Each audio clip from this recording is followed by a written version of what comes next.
Hello and good afternoon to all of you. This is your host Prasenjit Viswas coming live, and I welcome you all in the first part of the webinar series called Option Wednesdays. तो दोस्तों इस webinar series में हम discuss करने वाले हैं derivative से जुड़े हर पहलू को and we will be discussing about like every aspect of derivative trading.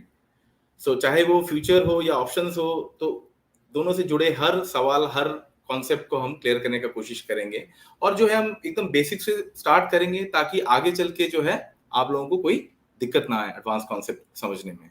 So basically what I'm trying to say is that we are not going to rush into the content on derivatives, and we will kind of build block by block, and we'll start from the basics so that our understanding on FNO is on solid grounds, right?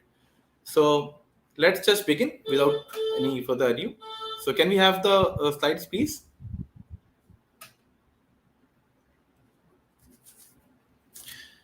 Right. So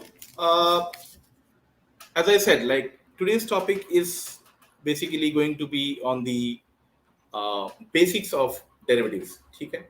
So देखिए आज अगर हम derivatives market की बात करते हैं तो it's a huge market and there is so much of money involved and there is so much of things happening, right?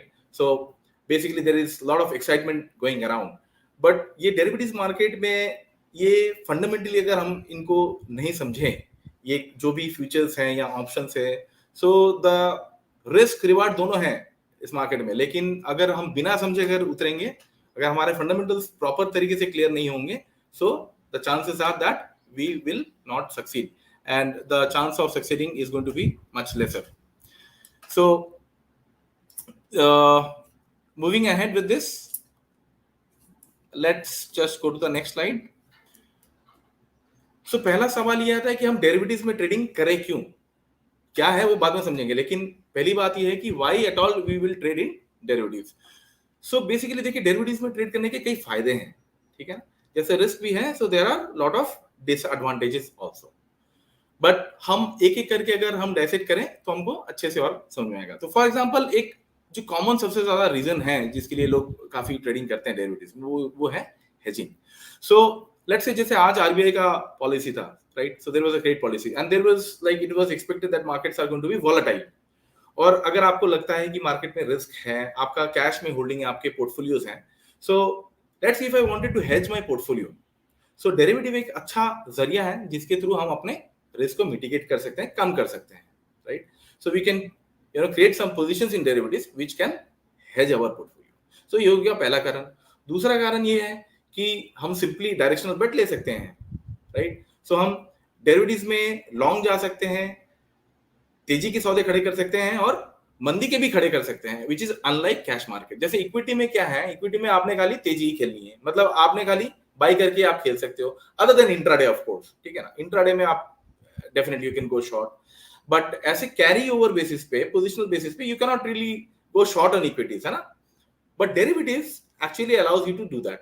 तो अगर मान लीजिए कोई इंडेक्स या कोई स्टॉक अगर आपको लग रहा है कि ये गिरने वाला है एंड अगर आपके पास में इक्विटी में है तो आप क्या करेंगे, उसको मैक्सिमम आप बेच ही सकते हो अपने पोर्टफोलियो से.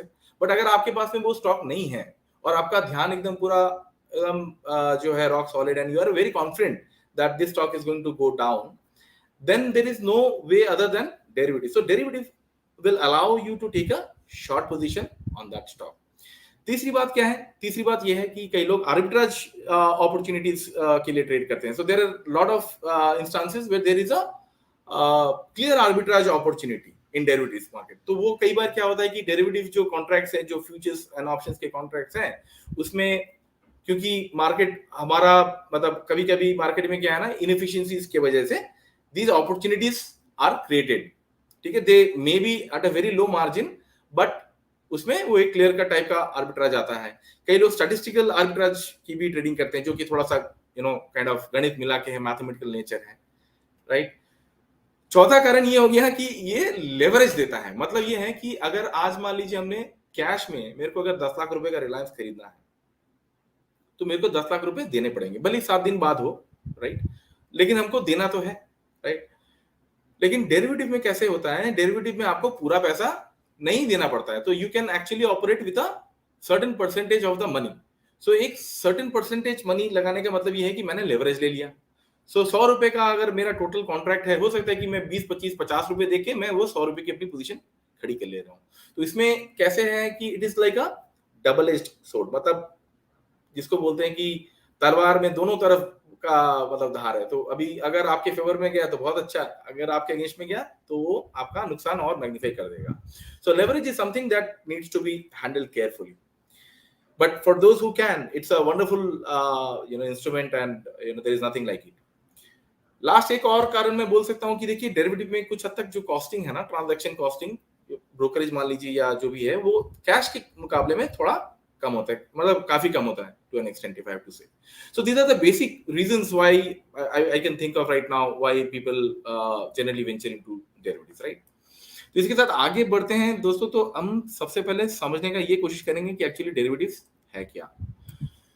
सो आज की जैसे मतलब जो टॉपिक है उसमें अगर हम डेरिवेटिव मार्केट की बात करें तो, या अगर हम टोटल एक्सचेंज वॉल्यूम की बात करें तो ऐसा है कि डेरिवेटिव का जो टोटल टर्नओवर है वो टोटल एक्सचेंज वॉल्यूम के करीब 90% या 95% के ऊपर का वॉल्यूम होता है, और उसमें से भी मतलब शायद 95% वॉल्यूम ऑप्शंस में ही होते हैं। तो जो फ्यूचर्स एंड ऑप्शंस की जो मार्केट है इसका साइज बहुत बड़ा है कैश के मुकाबले में, although it's a notional value but then the size is huge, there is a huge volume that happens, है ना। तो इसके लिए क्या है कि हमको फंडामेंटल्स जो मैं पहले बोल रहा था हमको बहुत अच्छे से समझना है, और आज का जो सेशन है ये उसी के ऊपर डेडिकेटेड है। So I am going to start from a very layman's perspective, ताकि अगर आपको जीरो अंडरस्टैंडिंग भी हो, I am assuming that you don't know anything, and it's all the more good, and so that we can build the concepts from a very grassroots level. तो आइए एक simple सा example लेते हैं। तो let's say for example अगर मैं घर की बात करूं, सो लेट्स से कैसा है कि रोजमर्रा की जिंदगी में जो है ना, हम जाने या अनजाने में we often end up using the derivative contracts. तो एक एग्जांपल जैसे मैं दे सकता हूं, मान लीजिए आपने घर बुक किया, ठीक है। So that house is at a place and it's like 5,000 rupees per square feet का उसका रेट है, 5,000 रुपए प्रति स्क्वायर फीट, और वो घर जो है वो 1,000 रुपए, आई मीन 1,000 स्क्वायर फीट का है। सो टोटल वैल्यू मेरी फ्लैट की कितनी होगी, घर की कितनी होगी, 50 लाख रुपए। तो आज मान लीजिए मैंने जो फ्लैट बुक किया है वो एक्चुअली मेरे को आज नहीं मिलने वाला है, लेट्स से उसका डिलीवरी जो डेट है या हैंडओवर का जो डेट है that is the end of December 2025, मतलब आज से 3-3.5 साल बाद, ठीक है ना। तो क्या क्या पॉइंट मैंने बोले, एक मेरा घर खरीद रहा हूं तो उसकी वैल्यू 5,000 रुपए प्रति स्क्वायर फीट है, और वो जो है 1,000 स्क्वायर फीट का है, तो total value of the flat is और the house is 50 lakh rupees, and it is going to be delivered in the December of 2025। तो ये केस में क्या मेरे को पूरे 50 लाख रुपए आज देने हैं, नहीं, right. So the developer is actually going to ask for a booking amount. So वो बुकिंग अमाउंट हो सकता है कि लेट्स से 20% उसने मांग लिया, तो जो कि 50 लाख के ऊपर में 20% हो गए कितने, 10 लाख रुपए। सो मेरे लिए क्या हो गया कि 10 लाख रुपए देके मैंने एक अपना फ्लैट बुक कर लिया, करेक्ट। अब कैसा है कि मान लीजिए आपके उस एरिया में इन the next few years there is a development happening। पहले मान लीजिए वहां पे हॉस्पिटल नहीं थे, अभी हॉस्पिटल बन गए, कनेक्टिविटी और इंप्रूव हो गई, ठीक है ना। और जो है मान लीजिए स्कूल और नहीं थे तो अभी बच्चों के लिए स्कूल भी बन गए हैं। So the overall area developed. तो क्या होगा इससे, इससे जो है वो फ्लैट की वैल्यू बढ़ जाएगी। तो मान लीजिए वो जो 5,000 रुपए का जो फ्लैट था पर स्क्वायर फीट, वो हो गया 5,500 रुपए, मतलब मेरी फ्लैट की वैल्यू अभी कितनी होगी, 55 लाख रुपए, ठीक है ना, because of the overall development of the area. तो यहां पे अगर हम देखें, सिंपल इक्वेशन ये है कि मैंने 10 लाख रुपए तो लगाए थे और उसमें अभी मेरे को 5 लाख रुपए का फायदा हो रहा है, सीधी बात है, राइट। भले ही वो फ्लैट अभी मेरे को मिला नहीं है, क्योंकि लेट्स से अभी साल भर ही हुए हैं मैंने बुक किए हैं, ठीक है। अब मेरे को मिलना है अभी 2025 में, अभी बहुत देर है, बट आज की तारीख में मेरे को 5 लाख रुपए स्ट्रेट फॉरवर्ड मिल रहा है।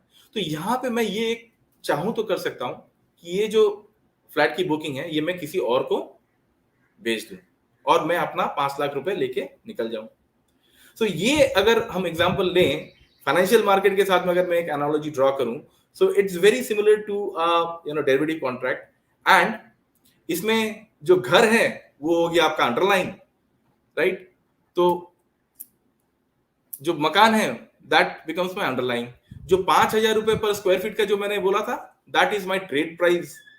और उसके बाद मैंने क्या बोला कि जो 50 लाख रुपए की वैल्यू है that is my total value of the contract. और 1,000 square feet becomes my lot size which is the quantity.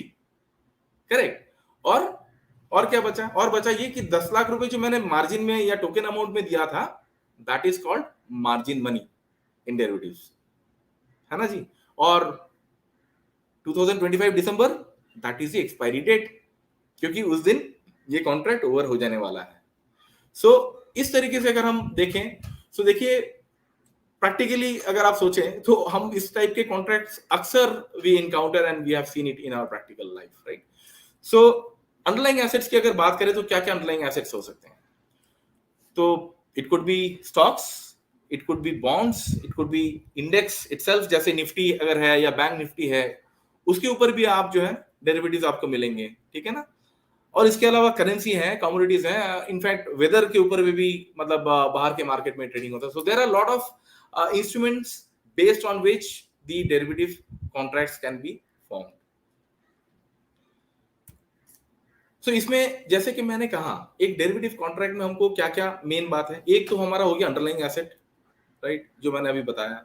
इसके साथ में मैंने और क्या क्या बताया था, जो ट्रेड प्राइस है, जो एक्सपायरी डेट है, और क्या क्वांटिटी कितनी which is called the lot size and the margin money. So ये जो 4 पॉइंट है आपने ध्यान में रखना है other than the of course the underline, ठीक है? सो ये चारों के इर्द गिर्द जो है ना सारे डेरिवेटिव कॉन्ट्रैक्ट्स बनते हैं और ये डिसाइड करते हैं कि उनका वैल्यू कैसे मूव करेगा, राइट? तो आइए आगे बढ़ते हैं और देखते हैं कि क्या क्या टाइप का डेरिवेटिव एक्चुअली कॉन्ट्रैक्ट अवेलेबल है in Indian market. So stock के ऊपर में है, कमोडिटीज के ऊपर में है, करेंसीज के ऊपर में है और इंटरेस्ट रेट के ऊपर में भी है, बट वो उतना डेवलप तो खैर नहीं है, बट अवेलेबल तो है। So now in terms of what are the popular types of common derivatives जो मतलब नॉर्मली हम एक्सचेंज में ट्रेड करते हैं, वो है futures and options. So these are the two main common types of derivatives, futures and options. तो options में भी वैसे दो टाइप के ऑप्शंस होते हैं, one is called the call option, the other is called the put option. अब इन सब के बारे में of course we will be discussing in detail going ahead. So फिलहाल के लिए बस हमको इतना ही समझना है कि फ्यूचर्स का एग्जांपल आप अपने मन में, जो मैंने वो घर वाला एग्जांपल दिया था उसके साथ में आप रिलेट करके रख सकते हैं। एंड ऑप्शंस थोड़ा सा slightly different है, but it is very much similar to a future contract. Only thing is that options में थोड़ा हमारा रिस्क एक अलग टाइप का प्रोफाइल का होता है, and we will be discussing in the subsequent webinars also. So next let's take an example of what is a future contract, how does it look like. तो देखिए यहाँ पे मैंने एक निफ्टी फ्यूचर का एक एग्जांपल लिया था। तो इसमें देखिए आपको एकदम अपर मोस्ट जो एरो है उस पर आपको दिख रहा होगा कि there is something called spot. मतलब ये क्या हो गया, ये हमारा हो गया अंडरलाइंग एसेट। अंडरलाइंग क्या है? अंडरलाइंग है निफ्टी इंडेक्स, जो निफ्टी हम स्पॉट बोलते हैं, है ना? तो वो चल रहा था कितना? वो चल रहा था 16,266, 16,266 was the price of the underlying index on a particular day। ठीक, ये आज का नहीं, ये पहले का है खैर। सो उस टाइम पे अगर हम देखें तो देखिए ये जो फ्यूचर का कॉन्ट्रैक्ट है ये कुछ इस टाइप का दिखता है। देखिए इसमें यहाँ पे दिखा रहा है इंस्ट्रूमेंट टाइप फ्यूचर DAX, मतलब फ्यूचर इंडेक्स। तो क्योंकि फ्यूचर हम स्टॉक में भी हो सकता है, इंडेक्स में भी हो सकता है, तो फ्यूचर DX का मतलब है इंडेक्स के ऊपर फ्यूचर, और अगर स्टॉक का फ्यूचर होता तो it will show as future STK, मतलब फ्यूचर स्टॉक। उसके साथ क्या है, देखिए उसके साथ एक और चीज दिखा रहा है, वो है expiry date. So in this example, as you can see, it is being shown as June 30, 2022, right? तो ये आपका हो गया एक्सपायरी डेट। अच्छा, अभी ये फ्यूचर जो कॉन्ट्रैक्ट है इसका एक्चुअल खुद का प्राइस कितना चल रहा है, तो ये जो है यहाँ पे देखिए आपको LTP में दिखा रहा होगा। सो it is 16,271, right, which means that spot में हमारा 16,266 चल रहा है और ये जो है 16,271, मतलब कितना 5 पॉइंट ऊपर चल रहा है। सो this happens in futures, that you will see that the future contract is actually like a mirror. It's going to mirror the spot price. If the spot goes up, it will go up. If the spot goes down, this will also go down. But generally there is some amount of difference in the price. So generally the future contracts are slightly higher than the spot price. That's what you will see generally, but they can also come down, they can be quoting at a lower price. तो अगर ऊपर चल रहा है, so if it is quoting higher, like in this case it is quoting 5 points higher from the spot price, तो ये case में हम बोलेंगे कि भाई ये जो फ्यूचर है ये 16,271 चल रहा है। किसका? Nifty future. कौन सा? 30 जून का। और 5 पॉइंट का इसका प्रीमियम है, मतलब ये जो डिफरेंस है इसको बेसिस बोलते हैं। सो ये केस में 5 पॉइंट प्रीमियम है। अगर मान लीजिए ये नीचे चलता, let's say if the future would have been quoting at 260 instead of 16,271, अगर ये 260 चलता तो हम बोलते कि भाई स्पॉट के मुकाबले ये 6 पॉइंट डिस्काउंट में है। So it happens like that. इसके अलावा और आप क्या देख सकते हैं स्क्रीन पे, आपको दिख रहा होगा कि there is something called lot, market lot size. So in this case, in the case of Nifty, the lot size is 50। मतलब आप अगर एक कॉन्ट्रैक्ट अगर आप खरीदते हैं तो you can not buy in single like in equity. जैसे आपने अगर लेट्स से आईटीसी का खरीदा शेयर, तो आप 2 खरीदो, 4 खरीदो, 50 खरीदो, 5,000 खरीदो, वो आपके ऊपर है, राइट। बट यहाँ पे कैसा है ना, यहाँ पे you have to buy in blocks. जैसे हम आईपीओ में अप्लाई करते हैं इन ब्लॉक्स, वहां यहाँ पे भी वैसे ही है। तो हम चाहे तो हम एक नहीं खरीद सकते, हमको एक फिक्स्ड एक अमाउंट खरीदना पड़ेगा जो कि एक मिनिमम होता है, and that is called the lot size. So ये लॉट साइज हर कॉन्ट्रैक्ट के लिए, हर अंडरलाइन के लिए अलग अलग होता है। जैसे फॉर एग्जांपल मैंने अभी बताया कि निफ्टी के लिए जैसे ये 50 है, so which means that at the price of 16,271 I'm going to be buying 50 contracts. So roughly जो है इसका वॉल्यूम कितना हो जाएगा, roughly around I think 8,10,000, roughly 8,10,000 के करीब जो है मेरा टोटल कॉन्ट्रैक्ट साइज हो जाएगा। नाउ ये 8 लाख का जो मैं पोजीशन ले रहा हूं, इसका मतलब ये है चाहे मैं तेजी या मंदी, मैं I can go long and I can go short also, ठीक है ना। तो इसका मतलब ये है कि अगर मैंने 30 जून का निफ्टी फ्यूचर 16,271 में खरीदा, तो इसका मतलब ये है कि मेरी कमिटमेंट है कि मैं 16,271 में on the day of expiry which is 30th June 2022 I will buy this contract at that price. चाहे प्राइस ऊपर जाए या नीचे जाए, I am bound to honour my words and I will have to buy at 16,271। तो अभी देखिए कैसा है कि अगर मान लीजिए आधे घंटे बाद अगर निफ्टी ऊपर चला गया, अगर मान लीजिए निफ्टी जो है 16,300 हो गया, मतलब 35 पॉइंट अगर मान लीजिए बढ़ गया, तो क्या होगा, फ्यूचर यहाँ पे खड़ा रहेगा नहीं, तो फ्यूचर भी ऑटोमेटिकली बढ़ जाएगा 30-35 पॉइंट ऑटोमेटिकली। तो ये जो भी 270 का आप देख रहे हैं, तो this will be quoting at maybe 16,300। So यहाँ पे जो है ना 30 पॉइंट ऑटोमेटिकली बढ़ जाएगा। सो इस तरीके से it is not necessary that you have to hold the contract till the end. जैसे वो मैंने घर के एग्जांपल में बताया था, दिसंबर 2025 में तो मेरा फ्लैट मेरे को मिलेगा, अच्छी बात है, लेकिन मैं चाहूं तो अगर 1 साल के बाद में अगर उसका मेरे को 500 रुपए अगर भाव बढ़ गया है एंड मेरे को 5 लाख रुपए का फायदा हो रहा है, तो I can always sell it out to somebody else. So similarly here also I don't have to hold the contract till the end of June. If the contract value increases, I might as well take that small profit and come out of the contract totally.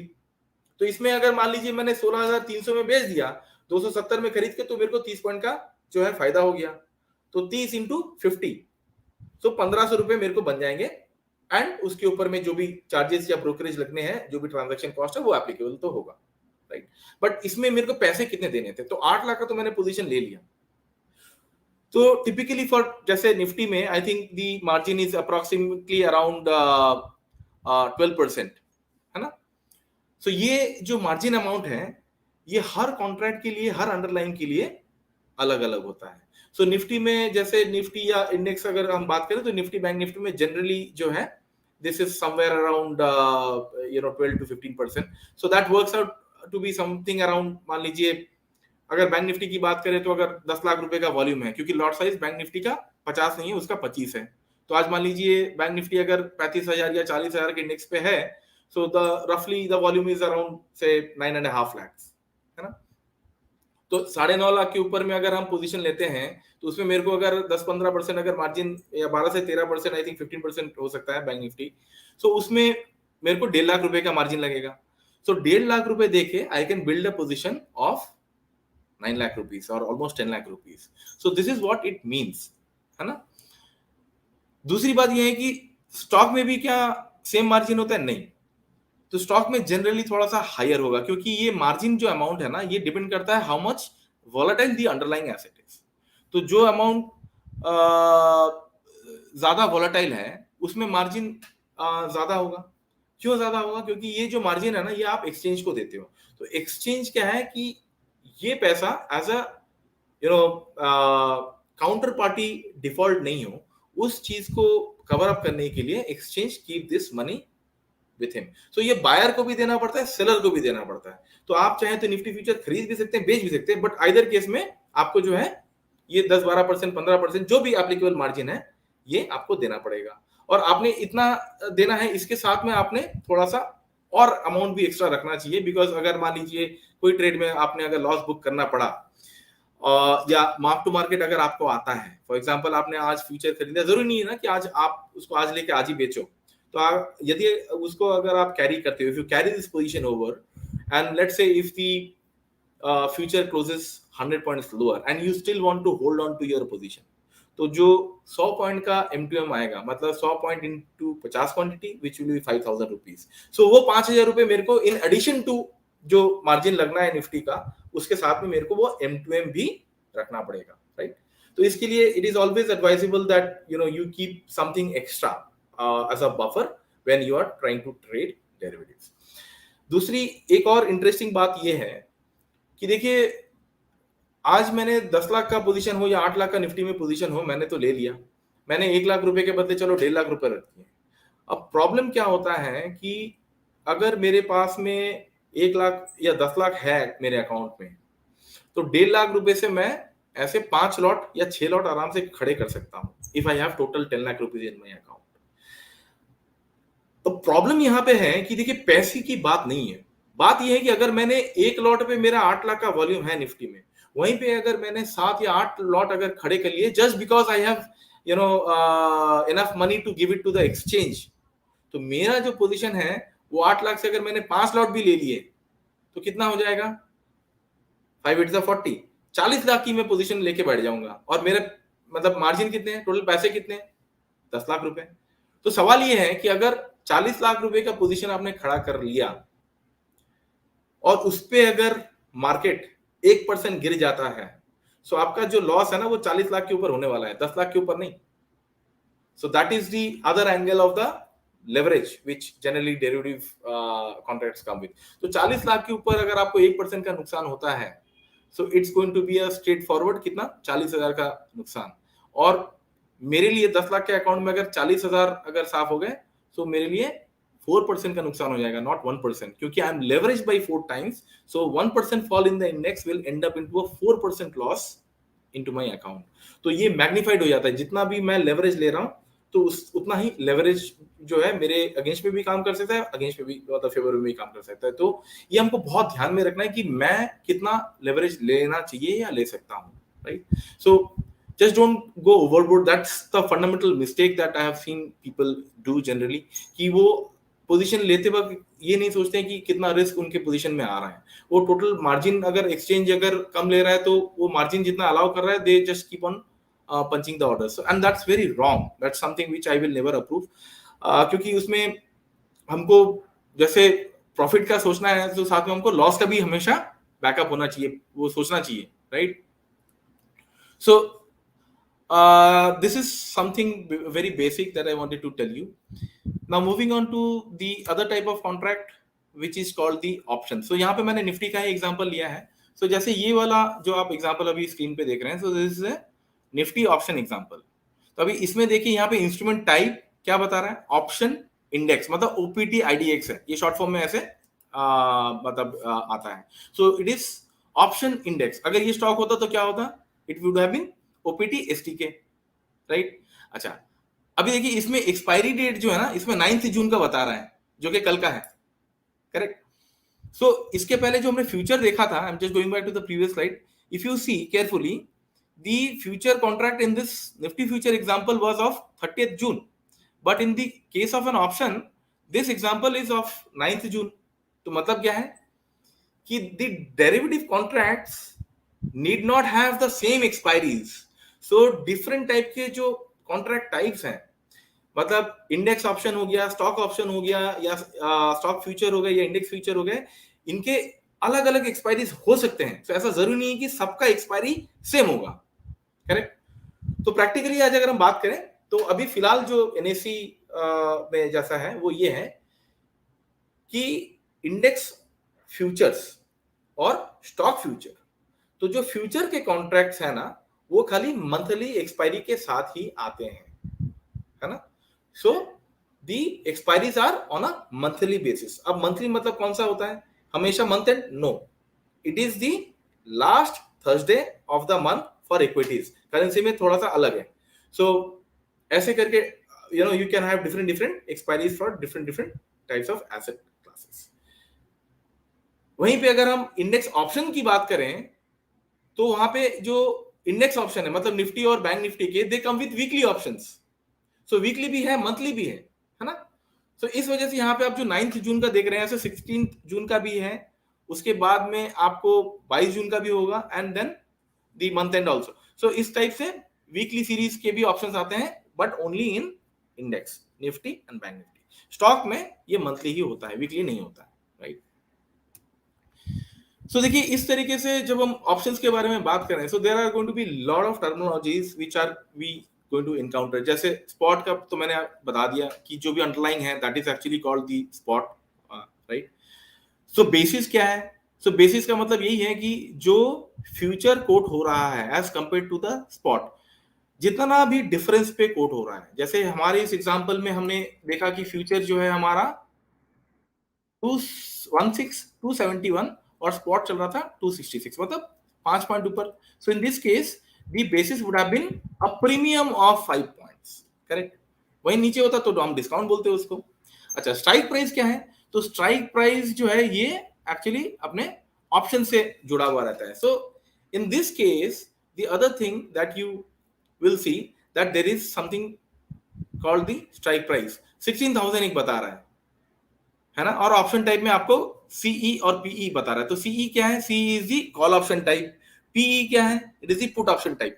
तो एक हो गया expiry date, एक हो गया option type, और तीसरा हो गया स्ट्राइक प्राइस. तो ऑप्शन के केस में actually there is nothing like a typical trade price, but उसका जो इक्विवेलेंट है वो आप स्ट्राइक प्राइस को ही मान सकते हैं.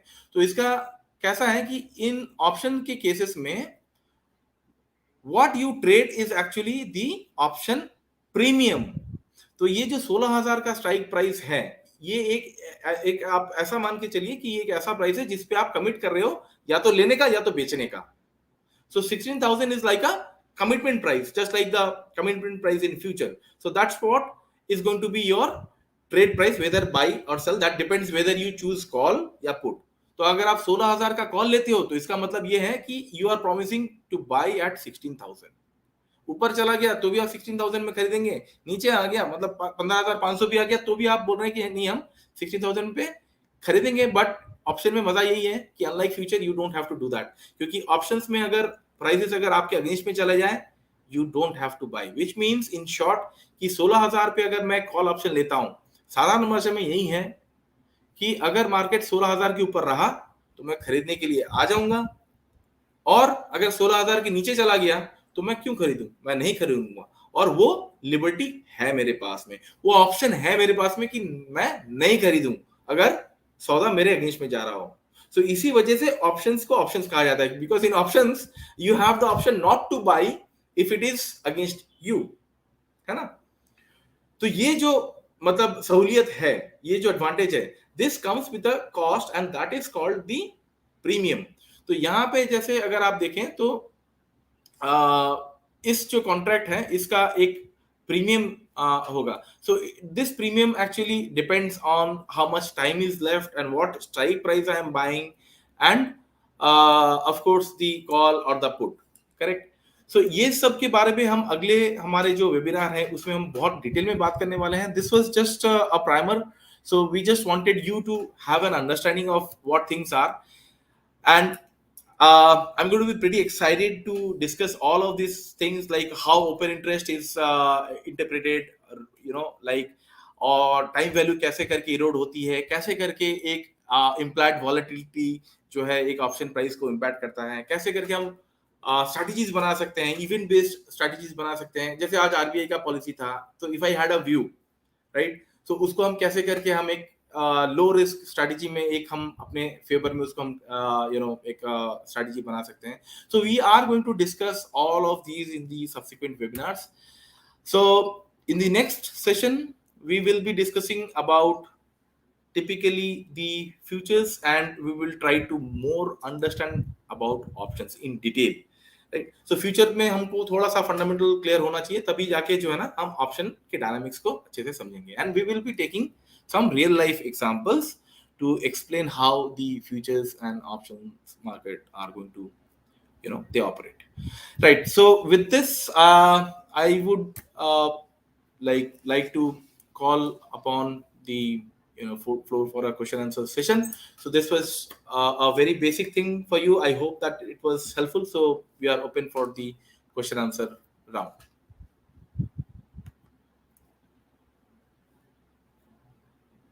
Okay, so there are a lot of questions coming in. ठीक है, so what is hedge? Ramdev ji ने पूछा है, so what is hedge? Hedge का मतलब देखिए सिंपल है।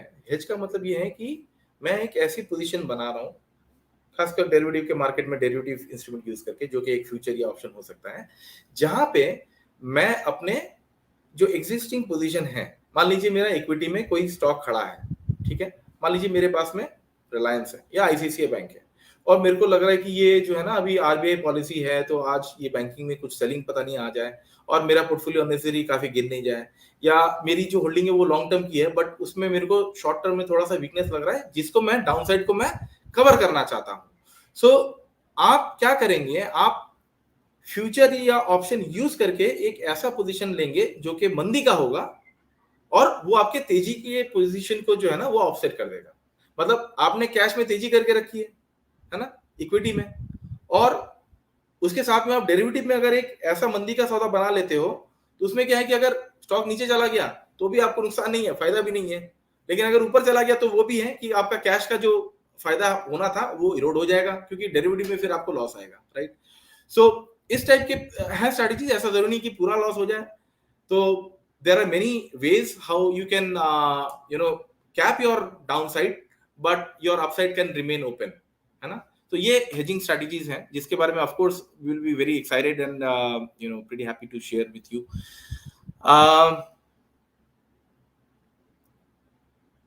Okay, so the next question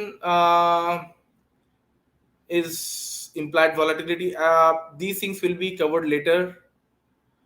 Okay, and practical examples, yes, पवन जी, हम इसके नेक्स्ट सब्सिक्वेंट जो भी वेबिनार्स है उसमें हम जो है प्रैक्टिकल एग्जांपल्स लेंगे, because if you want to make you really understand कि how a strategy should be implemented, we will have to take you through a live example. या okay, and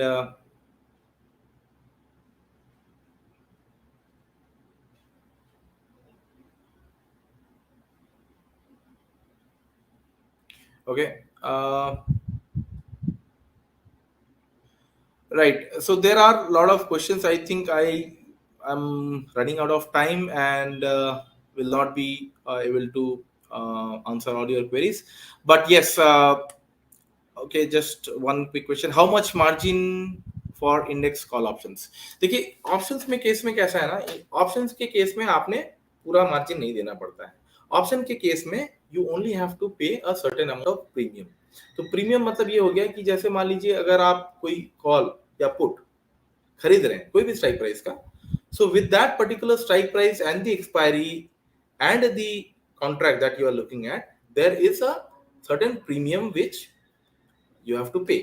So that premium, let's say for example, अगर हम एक 17,000 I mean 16,000 की call option की बात करें, let's say if it is trading at 100 rupees, then what this means is that I have to pay 100 into 50, जो कि एक लॉट साइज है।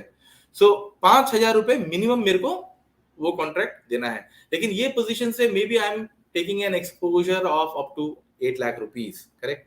बट इसमें ऑप्शन में फायदा ये होता है कि आप जितना प्रीमियम दे रहे हैं ना, जो 5,000 रुपए, आपका लॉस उतने तक ही लिमिटेड है if you are a buyer, ठीक है। So as a buyer your risk is very much limited only to the extent that you are paying the premium, और compared to the total contract size premium बहुत कम होते हैं, generally वो 1% 2% के range में होते हैं, ठीक है ना। सो ये एक बड़ा फायदा होता है कि आप तेजी भी खेल सकते हैं, मंदी भी खेल सकते हैं, और आपने पूरा अगर बेट नहीं लेना है अनलाइक फ्यूचर, तो आप ऑप्शन के जरिए आप अपने डाउनसाइड रिस्क को बहुत ही लिमिटेड कर सकते हैं। एंड अगर आप मतलब सही तरीके से हैंडल कर पाए तो काफी पैसे भी बनते हैं, right. But if you are selling options, the margin in that case becomes equivalent to the future margin. So if I'm buying an option, I am only paying a premium which is very small, generally जैसे कि मैंने कहा, it is within 1 or 2% of the total contract size. But in case if I am selling the option, whether I am selling a call or a put, whatever it is, then in that case the future margin is applicable. So that is going to be in the range of anything between 12 to 15% for index. और stock के case में तो खैर मतलब 20-25% से शुरू होता है, so it can easily go up to 50%। जैसे फॉर एग्जांपल रिलायंस की मैं अगर बात करूं, so in case of a Reliance future, the margin is something around 23%, roughly. These margins keep on changing, so roughly the margin is at about 23%. But वहीं पे if I choose a stock like a Piramal Enterprise, which is much more volatile, then in that case the margin is going to be something around 50%. So whatever is the total contract size, so let's say if the Reliance contract size is 8 lakh rupees, I am paying only say 2.5 lakh rupees, or whatever is the contract size. If Piramal contract size is 8 lakh rupees, then in that case I have to pay 4 lakh rupees, which is 50%. So this is how it goes, right? Okay.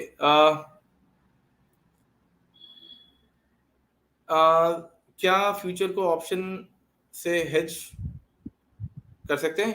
Yes, बिल्कुल। आपने अगर मान लीजिए future में अपने अपने तेजी की सौदे अगर let's say you have gone long on futures, so the question is that can I hedge my future position also with options? Yes, of course, because let's say if I've gone long on Nifty futures, right, and I want to create my hedge in that, so how do I do that? I can either kind of buy a put option, or I can also sell a call option. So these things will of course be discussed in the subsequent slide in the next webinars. And so as I said, this was it at a basic level. So I think we are out of time, and yeah, so this is it for today. So thanks for joining in, and it was a pleasure to be able to interact with you. And we are going to be coming up with the next session in the next week itself, wherein I just mentioned it will be all about futures and option in detail.